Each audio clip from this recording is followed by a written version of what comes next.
C'est ça qu'on appelle le drame social. lii mooy drame social yaakaar naa ne képp koo xam ne tey dangaa jiite société wala nga jiite direction tey ci kanam tuuti soo seetoo télévision bi wala réseaux sociaux yi mu wóor na ne ñiy toog samay nawle lañu samay moroomu soxna lañu samay moroomu doom lañu sama njaboot lañu ma baleen wóorul ma ndax ñoom la ngi xewlu wante ma joxe naa dépense ba mu mat sëkk yow mu wóor na lañ seen toogaay bi fii ci yow la jóge dama ne loolu képp ku mu laalul ku ne képp ku mu sensibiliser dootoo sensibiliser laa yow mi diine ma ci wax rek ne gars yi des fois dañu naan ay 500 600 lañu arrêté au port autonome de Dakar ce qui est archi faux. À l'heure où je vous parle 781 personnes je dis bien 781 personnes ñoom ñoo toog en attendant note bi nga xam ne moom defoon na ko ne day audit il y a 8 mois de cela dafa xoon ne képp koo xam ne sa contrat dafa ñëw à terme toogal xaar am ñoo xam ne def nañ 10 ans au port ñi 13 ans au port doog a tàmbalee am CDD mine de rien convention bi dafa waxoon ne képp ku am ñaari contrat rek c'est automatique à ce que tu sois CDIsé mais malheureusement li nga xam ne xew na tey depuis port ba mu tàmbalee ba tey mosul am ci directeur Waly Diouf Bodian rek moo ñëw di def benn démarche boo xam ne démarche personnelle la lu ko neex la te lu wóor na ko wóor yàlla ne dafa am loo xam ne ab góor moomu ko suñuy nawle la ay nawle lañu ñoo bokk suñuy liggéeyee moom bi mu yegsee salaire bi mu njëkk a fayeeku liggéeyu ko ñu ñëw ko liggéey moom mu fayeeku ko loolu rek war na mën a tax moom ñun ñuy xëy di liggéey fi guddi ak bëccëg am plus de 3 4 ñii plus de 5 contrats CDD dama ne jot na fi mu nekk ni mu CDI ñu loolu la ñuy xaar ci moom te il est allé dans une émission à la 2STV en disant que le port se porte à merveille ñëpp ko seetaan 70 milliards la woon de chiffre d'affaires tey mu indi ko 75 milliards te moom bi muy def audit yi 2 mois la prévoir woon te ñu ngi ci 8 mois te non seulement moom mu ngi toogloo ay nit mais mu ngi recruter ay CDI dañ defal ay catégories yu baax loolu la ñun waa port autonome de Dakar ñi ñëw ak ñi ñëwul même ñi nga am CDI sax ñoom ñu ngi jooy kenn ku nekk tey am nga naqar am nga métit ñu koy woowaat à la raison am yaakaar ci yéen Mody Guiro ak Cheikh Diop looloo tax tey ñu teew fii le port en miniature ñëpp a ngi fi loolu la ñu amoon la ñuy wax salaamaaleykum wa rahmatullahi taala wa barakaatuhu. Ministère des Mines 44 travailleurs ont été licenciés avec CDI. Depuis 10 mois, on se bat face à ce ministre Birame Souleye Diop qui s'entête, qui s'est complètement braqué et qui n'a pas véritablement donc fait l'objet d'appeler les gens pour discuter et trouver des solutions. C'est inacceptable. Les travailleurs du ministère du Transport, 80 travailleurs, dont 30 qui ont des CDI, ont été licenciés. Au niveau de la direction de l'emploi, 93 travailleurs qui ont été dans un projet depuis 98. Certains ont fait 20 ans, ils ont été licenciés sans aucun motif. C'est inacceptable. Et je me réjouis véritablement que les secrétaires généraux des centrales syndicales s'aient donné la main pour venir en appoint et essayer d'éradiquer ces questions au niveau donc du monde du travail. Au niveau aussi donc du ministère de l'urbanisme, il y a des licenciements, il y a des mises à pied, il y a des demandes d'explication. C'est inadmissible et inacceptable. Au niveau de la SONAGED, il y a des gens qui sont au nombre de 31, presque 8 mois sans salaire. C'est inacceptable et inadmissible. Chers camarades, il est temps que nous fassions face. Et véritablement, depuis 8 mois, je mène ce combat. Et aujourd'hui, si les centrales syndicales et tous les camarades se mobilisent, venir en appoint, l'État est obligé de reculer. Parce qu'on ne peut pas être dans un pays où le droit, n'est-ce pas, doit être au-dessus de tout le monde. Et qu'on bafoue les droits, on bafoue les droits des travailleurs. C'est inacceptable et inadmissible. Nous allons faire face. Nous allons faire face pour que l'État puisse reculer et que les travailleurs retrouvent leur dignité et leurs droits. Je vous remercie. Dans le privé et dans l'administration, c'est quelque chose qui est devenu grave. Il est l'heure que tous les travailleurs, que toutes les centrales se mobilisent pour mettre un arrêt. On disait, celui qui a le pouvoir a tendance à en abuser. Je pense que c'est Montesquieu qui le disait. Pour éviter l'arbitraire, il faut créer un dispositif à l'intérieur duquel le pouvoir arrête le pouvoir. Je pense que vous devez arrêter ce pouvoir par rapport au licenciement. bi nguur gi commencé liggéey ci transport de masse yi dañu dige woon ak transport urbain bi dañ def benn programme de renouvellement de parc ba fii ñuy wax depuis 2016 ak léegi dara amu si tey ñu ñëw ay multinationales ñëw dugg ci secteur du transport di intervenir illégalement di favoriser li ñu naan transport irrégulier ak concurrence déloyale te ñooñu di ko def amuñu benn licence d'exploitation ñu gën leen a xam yu si mel ni application yi di Yango Yassir IS BKG tey dem na ba nga xam ne am na ñoo xam ne il se permet jël ay particulier def ci seeni logo di def transport irrégulier si kanamu adduna bi yëpp loolu tey mi ngi leen a jafe-jafe transport bi nga xam ni mooy le transport urbain dans toute sa globalité. am na décret boo xam ni nguur gi fi njëkk def ko signé woon bàyyi ko fi muy le décret du 28 mars 2024 nga xam ni président bi fi jóge woon dafa signé benn décret le décret 847 pour régulariser li ñuy wax le système VTC loolu mooy permettre tey li ñu naan particulier yi ñu def transport illégalement décret boobu nag biñ koy def dañ ko def sans concertation avec les acteurs loolu di jafe-jafe boo xam ne tey transport mi ngi koy dund bokk na depuis 2016 ñi ngi demandé ñu accompagner ñu ci le renouvellement du parc mais boobu ba léegi tam dara amu si tey ñi ngi am ay jafe-jafe bu ñuy jël ay suñuy këyit ci service de mine ak yenn passé visite technique ay jafe-jafe lañ ciy am.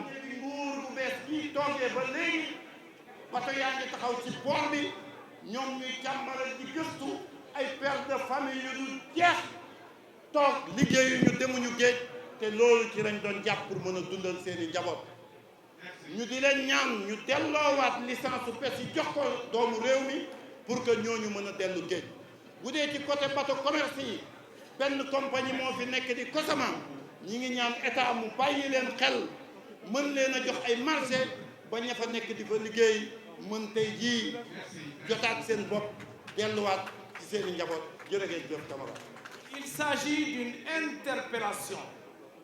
Il s'agit mais d'amener l'autorité à comprendre qu'à ce jour, les populations ont mal, les travailleurs ont mal, tous secteurs confondus.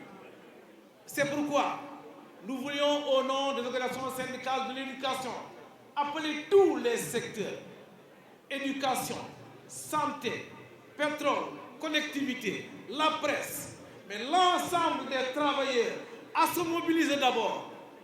Mobilisons-nous d'abord dans nos différents secteurs. Restons unis dans nos différents secteurs. Faisons face selon cette mobilisation, mais après, enfin, interpellons nos camarades secrétaires généraux des centrales syndicales pour que dans cette dynamique unitaire, nous puissions dire non à la remise en cause de ce droit fondamental, inaliénable, indiscutable, qui s'appelle le droit de grève. Aujourd'hui, ce qui se passe dans notre pays est inadmissible. Pour ce qui nous concerne l'enseignement supérieur, depuis plus de 2 ans, le gouvernement précédent et celui qui est aujourd'hui au pouvoir daigne ne pas répondre aux préoccupations de l'enseignement supérieur. Et nous, au niveau de l'enseignement supérieur, le SAES, nous avons pris nos responsabilités. Nous avons engagé un combat. Vous êtes en avertissement. Nous avons engagé un combat. Parce que nous ne pouvons plus attendre. Camarades, comment pouvez-vous imaginer, nous, enseignants du supérieur, que nous ayons cotisé, qu'ils aient coupé avec d'impositions extraordinaires. Imaginez, on nous coupe plus de 300 000 francs d'impôts. plus de 300. D'ailleurs, il y a certains plus de 400 000 francs d'impôts. Et après, la loi 81-52 dit précisément ceci. Si un fonctionnaire décède, 50% de sa pension de retraite est reversée à sa famille. Le gouvernement a décidé depuis 2018 de ne pas reverser la pension de retraite aux ayants cause. Nous ne pouvons plus accepter ça. Nous avons dit au gouvernement très clairement. D'ailleurs, ce qui est extraordinaire, c'est que l'ancien gouvernement a examiné, adopté en Conseil des ministres le décret portant réversion. Ce décret-là a été adopté en même temps que la loi d'amnistie. Chers camarades, la loi d'amnistie est retrouvée, il est en activité. Les gens ont bénéficié de la loi d'amnistie pour être aujourd'hui au pouvoir, mais le décret de réversion des ayants cause a disparu. Il a disparu, ce qui est extraordinaire. Pouvez-vous imaginer, dans l'administration sénégalaise, qu'un décret soit examiné en Conseil des ministres, publié et qu'on dit que le décret est perdu? C'est inimaginable dans ce pays-là. Ils ne veulent pas faire la réversion, mais ils le feront. Nous avons engagé le combat. À partir de la semaine prochaine, nous allons aller en vitesse supérieure. fi ñu toll nii ñun ñëpp ñi fi teew mën nañ mànkoo d'accord ci lenn mooy hôpitalu Sénégal ku fa dugg ci li ci ëpp booy génn sa xol du neex ñun ñi fay liggéey tamit di xëyee suñu kër yi bàyyi suñu njaboot yi saa yu fa duggee buñ fa génnee suñu xol day tooy suñu xol yi dañuy dëgër parce que duñ fa am conditions de travail yi ñu bëgg suñuy payoor di tagga tembe ay weer duñ ci jot loolu war na tax nag askan bi yépp wax ci SAMES muy syndicat autonome des médecins pharmaciens et chirurgiens dentistes du Sénégal dugg nañ ci xeex boo xamante ne mardi ak mercredi lâché nañ mot d'ordre bi. C'est une grève nationale sur toute l'étendue du territoire avec respect des urgences. Donc ñuy wax askan wi mardi ak mercredi jarul ngeen di egsi ci kër docteur yi parce que faj du fa am lu dul urgence. Dans le secteur des transports routiers, plusieurs organisations syndicales ñoo ci nekk tey bu ñu fa ooyee jàpp nañ ne xawma ko feebar mais ñun ñoo gën a feebar. Les raisons sont simples. État dafa organiser di jox ay autorisation pour nga def transport mu laaj la licence nga demander licence mu jox la licence nga am droit exercer le métier du transport, soit transport de passagers ou transport de marchandises.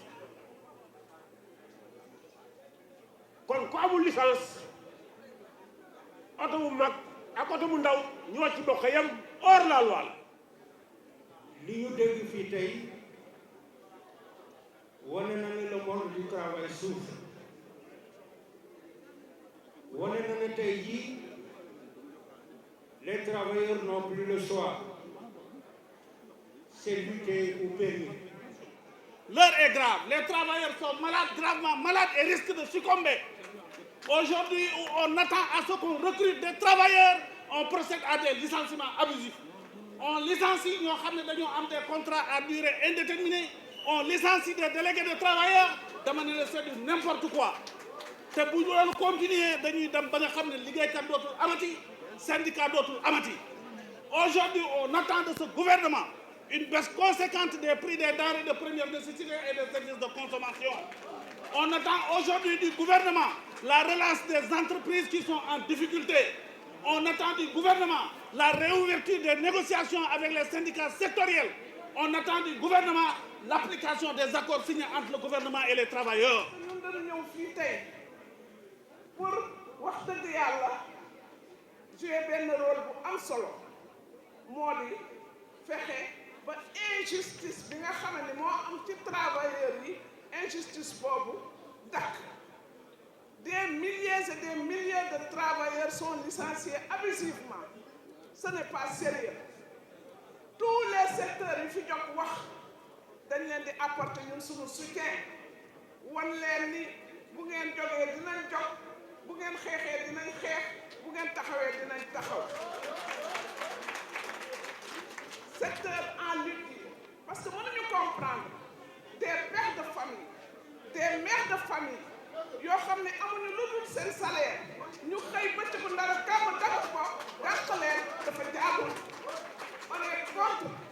C'est de l'injustice qu'on dénonce parce que le droit du travail n'a pas été respecté parce que xam ngeen ni Sénégal dafa am convention yu mu ratifié code du travail am ay droits yoo xam ne daf ko jox travailleur bi ñu bafoué loolu yépp sànni ci poubelle ba bëgg jeter nos camarades yi nga xam ne licenciés ñu jeter leen à la rue dafa jekkul jaaduwul. Dans le secteur privé même chose la secteur privé bi léegi dafa naa ñoo raw sax ñeneen ñi. L'heure n'est plus au discours camarades secrétaires généraux, l'heure est à l'action. Il faut absolument que boo dégloo ñiy wax ñu xam ni bu ñu nee action bu ñëpp jogandoo ci kim dina gane dënn parce que l'État, les autorités vont nous entendre mais le patronat aussi va nous entendre. dëkk bi metti na am na ñu ko wax le coût de la vie. Coût de la vie yaakaar naa ne ñaari levier lañ ci am mooy augmenter les salaires mais également baisser les prix des denrées et services de consommation courante. Également Mariam wax na ko am na ñu ko wax baisser la fiscalité, baisser les taxes. Industrie alimentaire lan moo tax industrie alimentaire yi sëkk c'est parce que tous les produits qu'ils utilisent importés sont surtaxés. Je parle sous le contrôle des travailleurs des industries alimentaires. Nous devons avoir une forme de protection qui permette à ces entreprises d'exister au Sénégal et non de les pousser à aller en Côte d'Ivoire, d'aller en Guinée, d'aller au Burkina, et c'est ce qui est en train de se faire. Beaucoup d'entreprises sont en train de se déporter vers ces pays parce qu'ils sont bien traités là-bas. Nous devons nous battre pour que ces entreprises soient renforcées ici pour créer de la valeur ajoutée, créer de l'emploi. Nous devons également travailler à ce que nos secteurs stratégiques, l'eau, l'électricité, la santé, le téléphone soient renforcés. Je ne parlerai pas outre mesure de la poste parce que le camarade Ibrahim l'a dit. Il est inconcevable que les travailleurs payent parce que nos gouvernements ont pillé la poste. Il faudrait que cette poste-là soit réhabilitée. taxawaay bi mouvement syndical taxaw tey léeg-léeg ma gis ci presse bi ñu ne la CSA mobilise la CNTS mobilise ainsi de suite loolu nag dañ leen koy ñaan.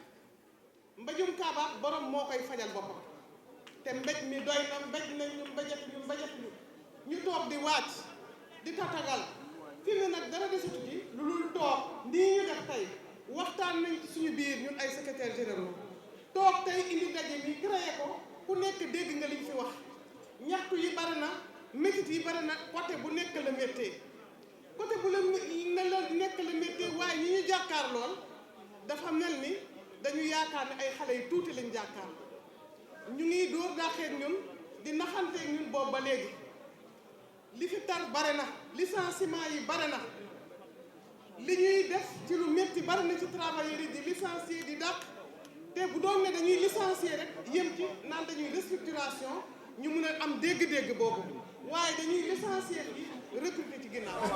Les camarades qui m'ont précédé ont dressé le tableau. Un tableau sombre, difficile pour les populations sénégalaises en général et le mouvement des travailleuses et des travailleurs en particulier. liggéeykat yi daje tey fii ñu ngi wax nguur gi na jël bépp matukaay pour que jafe-jafe yi nga xam ni moom la liggéeykat yi di am na fexe mu saafaral ko ndax loolu moo leen fi teg ñi fi daje tey ñëpp nag ba ñu gëstoo seetlu déglu li nga xamee ni mooy ñaxtu yi ak jafe-jafe yépp ñu dogu ne fas nañu yéene bépp liggéeykat bu nekk Sénégal ak organisation boo mënti bokk dañu fas yéene dajaloo nekk benn say nekk benn ñu fas yéene ni nañu dinañu teg benn alluwa boo xam ni mooy alluwa ñaxtu bind ci li nga xamee ni moom metti secteur yépp jébbal ko ki nga xamee ni mooy nguur gi buñ ko jébbalee dinañ ko boole ak bataaxalub yëglu wax nguur gi na ko jébbal nañ na suñu àlluwa ñaxtu waaye bind nañu wax la ni la jox nañ la ab diir ci nga woote waxtaan ngir ñu juboo te moom la ñuy ñaan bu juboo amul na bataaxalu yëglu bi dina wax ni suñ ko déposé ba mu am weer dinañ am ñun sañ-sañu yëngal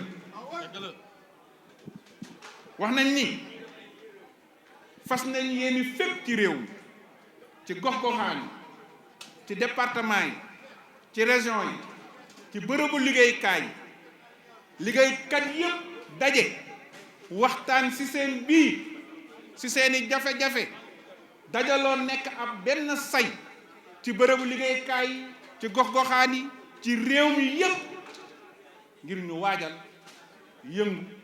yëngal boo xam ni su tàmbalee mbégte rek walla mbir mu sotti moo koy arrêté loolu la ñu booloo wax ko tey fii ci Ndakaaru ci tey jii fukki fan ak ñeent ci weeru février ci atum 2025 yal na yàlla def jàmm ci Sénégal